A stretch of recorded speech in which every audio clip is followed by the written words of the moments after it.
Okay, we're back up and running. We've got 2 more eliminations to go till the end of this competition, and it is obviously official now. If you've been following the PWA, Pierre Mortefon is the Fuerteventura Slalom-X World Cup champion. But the podiums are not decided yet. You see, you thought you could hear my brain working. I thought a few people doubted me. You've got to learn. There's a brain in there somewhere. Just got to find it. But we have got a full fleet race now. So this will be interesting. How will it work for us guys here? I don't know. Will it be as exciting? Will they get spread out? Will it actually be more exciting? We're about to find out because there are new courses. There are new formats on all this Slalom X discipline. I've got Jordi Vonk next to me at the moment, who is out injured, was up there challenging for the event win here. So be gutted to be here. But you're on the committee that decide the courses and go through and look at different things? Well, race director decides. Yes. Right? As a committee, we had a meeting with him before the event starts, and we kind of told him how we have it in mind, what we would like to see, the mix and all that kind of stuff. Sometimes we were like, hey, but you should listen to us, right?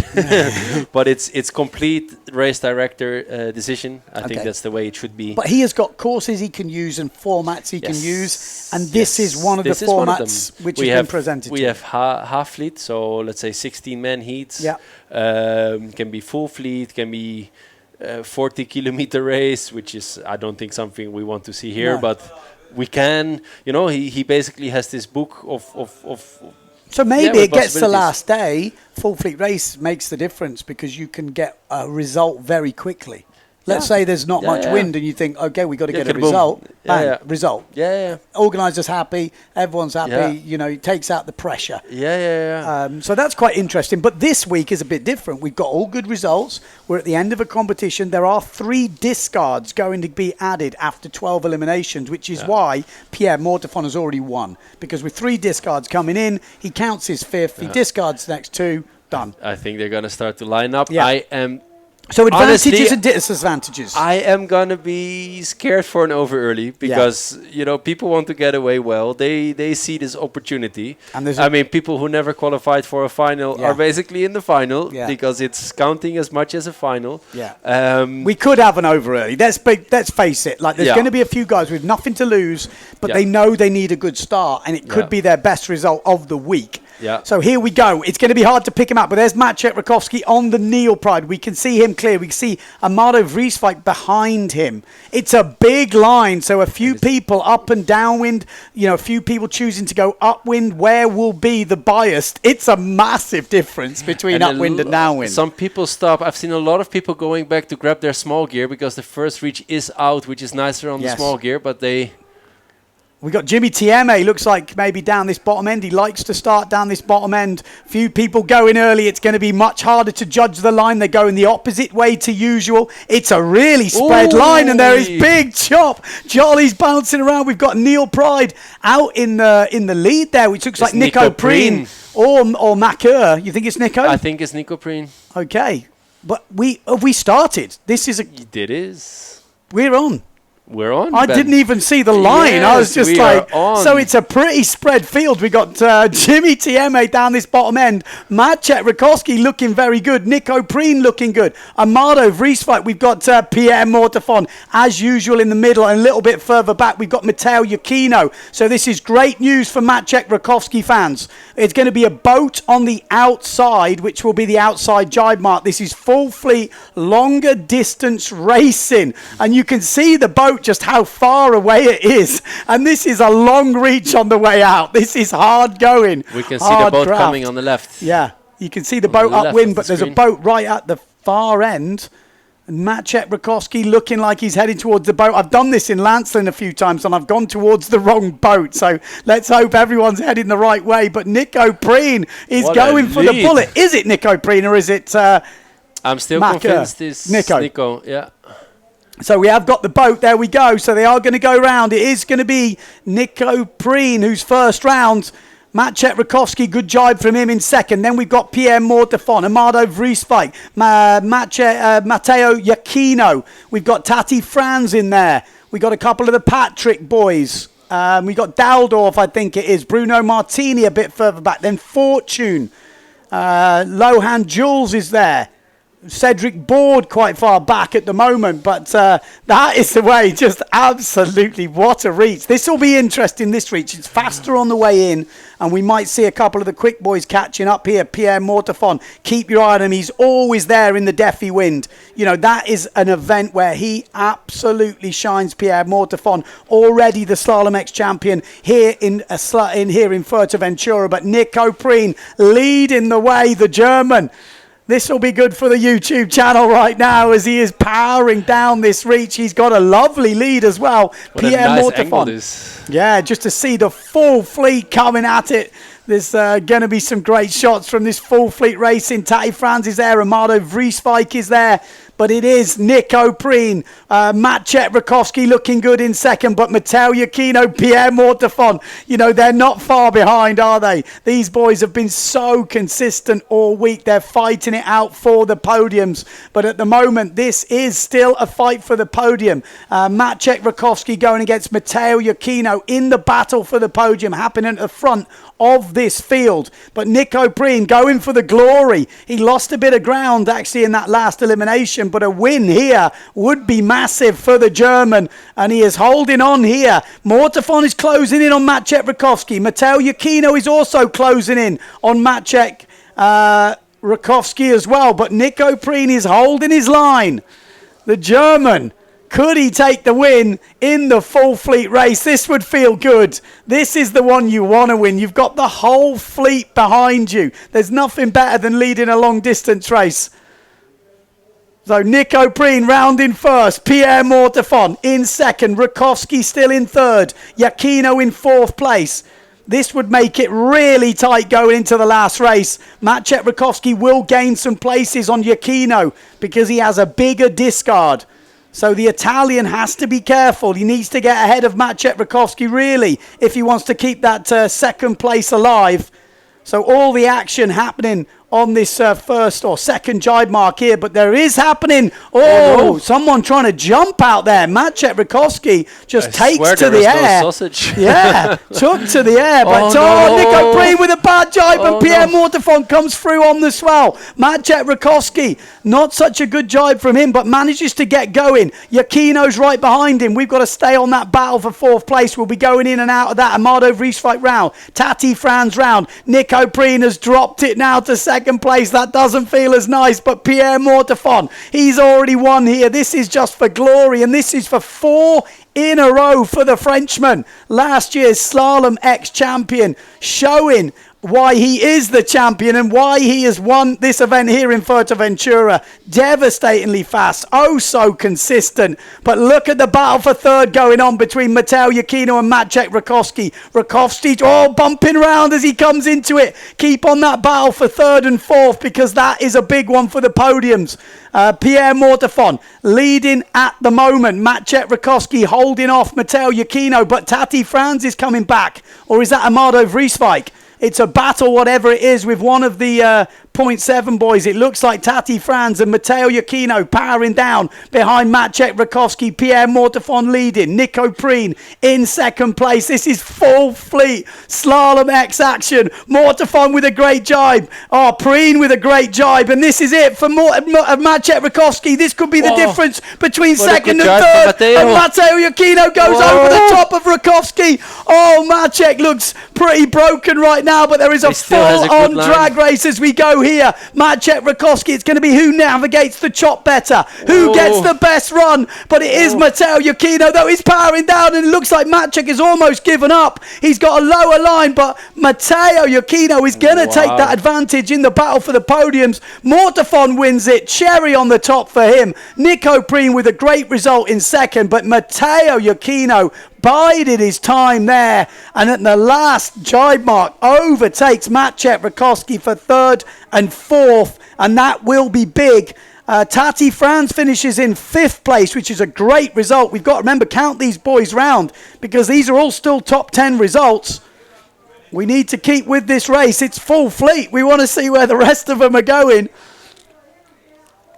Well, we are getting a lot of the guys going through now. We're not going to be a while to work out the positions now. We've lost the guys, but I think next time we need to stay on that finish and count them over, because, you know, 6th, 7th, 8th. It's great results. We wanted to see where Clayton and the guys. We want to see where the boys are. So next time we need a drone on that finish. Can we stay on the finish? This guy's won. We know that. But we want to see. There we go. That's the finish. We can see a few of the boys pretty battered and bruised after that one. That was Board going over now. Jimmy or maybe Delarue. Alex Cousin, I think. Alex Cousin. We've got Jolly, yeah. Then one of the other Patrick boys. They're hard to tell. John Sukos. Yeah, Sukos on the Challenger. We've got one of the GA boys. It's hard to tell, isn't it? Of them, yeah. From this sort of distance, it's difficult to tell. Looks like Dennis on the RRD. So yeah, it's a hell of a race that we can see. Like I said, next time we will get on that finish when the boys go over, because there's a lot to play for here. We got Pierre Bonny, Dubowski. Cookie, sorry. Yeah. It's a big fleet, you know. You just think how far these top boys were ahead then. That is a long way through, but we will have a look. Some guys going around. Yeah, it's a long old race. That is a long old race, and we're going to go for another one. So we're going to have a look at the highlights of that race. So I kind of missed that start. I wasn't really seeing the start, but yeah, okay. So that's the difference with a full fleet race. Down the bottom end, they got some big old chop swell there. Great mark rounding from Preen, though. Rakowski as well. Some good distance. Yeah, it was really the third jibe that looked light. I'm not sure if Pierre is on the 6.0 or on the 6.6 or whatever his sizings are, but Nico was definitely on that 5.6 and seemed to sadly be standing in that wind hole. Let us know what you think of the full fleet race. Did you enjoy the full fleet race? I think the drones did great there to capture this outside jibe, back to front, 2 drones in the sky. Really, I thought worked well. And that just goes to show. Amazing. It's good to see numbers, isn't it? It is. Good to see numbers. And I think you need to know, like, Matchek obviously didn't win that battle between him and Yukino, but there is a big but. Matchek has a bigger discard. So if he can stay in those top 4, he will gain places on Matteo. So Matteo needed to beat him there. If Matchek could have beat him, that was looking very good for Rakowski, maybe getting second. But now it's going to be coming down to this last race. We'll do the numbers and I'll figure it out exactly as it is. But Pierre Mortefon just proving why he is the Slalom-X World Champion and why he has just won this Fuerteventura event with 2 eliminations to go. But really close racing from the boys. They looked a bit knackered at the end. I thought Matchek looked... that's a brutal for sure, race. Energy levels at the end of an event. I mean, there's been 10 eliminations already. 4 days of racing done. Long race, a lot of pushing. I'm sure you get fatigued at one point. Yeah. I mean, and also, everyone's seen the Defi wind. I mean, a lot of people here loving the full fleet. Was awesome, was good. Love the full fleet race. More, please. I love the full fleet. Great race. Well, lucky for you guys, we'll have one more. Yeah. To be fair, all the racing this week has been phenomenal. I like to mix it up. It's great to mix it up, though. And, I think we're seeing the champion who has just won the last things. Doesn't seem to matter what you throw at him. He's still coming out on top. I know you're going to be gutted watching this because this race would have also suited you, for sure. Yeah, but, I mean, you never know, but it's fine. We will be getting results as soon as, obviously, we're going to do an interview. And he's used to that long-distance stuff. He loves the old Defi wind. I mean, it's in his home territory, isn't it? It's his home ground. Yeah. I mean, that's why I guess it's so hard to beat him, right? Like, his home ground is like this. It is high wind. It is choppy. It is, in his blood, basically. So he is the champion now as well. He is. He's like, is it true? Have I won? Is it official? It was official before this, but you never know. So I think he knows. I mean, when you do that many wins in a row, what's he done? 4 in a row? 4 in a row. Insane. Put into with a long distance race as well. He was injured coming into this event. He was injured. Some more stuff happened, which was not too good for him, I guess. With the sales sponsor, I'm sure we'll get to that. So we're going to be getting an interview very soon. Sarah Jackson on the beach, Pierre Mortefon. Let's get this interview going. I mean, yeah, 4 wins in a row. Wow. It was so close until that little run he's just gone on, wasn't it? Okay, let's go down to the beach to get an interview with the winner of that full fleet race and the winner of Fuerteventura. Pierre Mortefon, Fuerteventura champion. How does it sound? Good. Finally, 20 years after.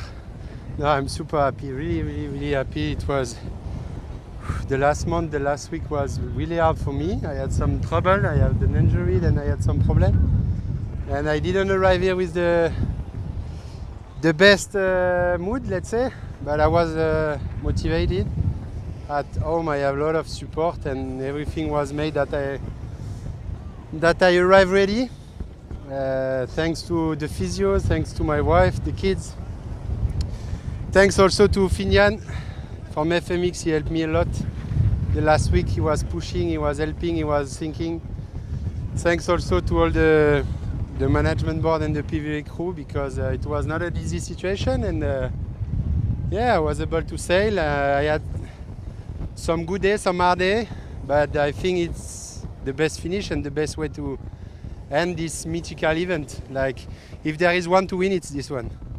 You went full Terminator mode the last couple of days. What changed inside you? I don't know, maybe, like I said, I didn't sail. In June I was injured, I cannot sail, so the first day I was missing a little bit the rhythm, and then it was coming, and it was also hard for everyone. And then once you realize this, you see that it's hard for the other too. It's hard for you, but it's hard for the other. Yeah, and then I just keep on going. Yesterday it was probably one of the hardest races I had here. So yeah, just happy. Do you have anything to say to the fans back home? Yes. Thank you. Thanks for your message, and we end with a long distance. It was like the Defi. I enjoy myself on the Defi training, and yeah, I really wanted this one. Does it feel sweet to come back like this? Yes. Anything to say to the family? Je ramène la coupe à la maison, Léon. Congratulations, Pierre. Merci. Yeah, like we were saying, to win the big one, when you've got the whole fleet behind you, you know, you might not think this, but I've won a couple of long distance races back in my day. Not quite slalom like this, but it's still a mad feeling. Yeah, it's, for sure. The long distance is the full fleet, when it just feels different. Sure. You look over your shoulder, you're like, oi. Oh, not bad. Yeah, no, that's cool. And he knows that feeling, like I say, Defi wind. You know, won it multiple times, right? Yeah, so, exactly. He knows how to do the big old long distance races, so he doesn't even need to sail the next one. But there is another race coming. I'm looking at the results, right? So Maciej Rakowski going into that one, because we're going to turn our attentions now to second and third, the fight for the podium and where they end up. Maciej in third place going into this one. Matteo Iuchino just 2 points or less than 2 points ahead. Matteo beat him in that one with a third and a fourth. The difference is Maciej will be able to discard a 6, so he will gain 3 points on the discard. So for my reckoning, it's advantage Maciej, but it isn't. It's just going to come down to who beats who. It's by as long 0.3 points. As long as they're in the top 4 or top 5, I think it is, top 4, it's who beats who. Yeah. And it will come down to that last race. But they both guarantee a podium, but it is all on the line. All on the line. So when are we going into the next one? I think Cedric Bour's having a look at the points. 2:45. 25 minutes. So we have got 25 minutes. We're going to take a short break, but we will be back to bring you the last race, and we'll see the battle for the podiums going down. Join us then.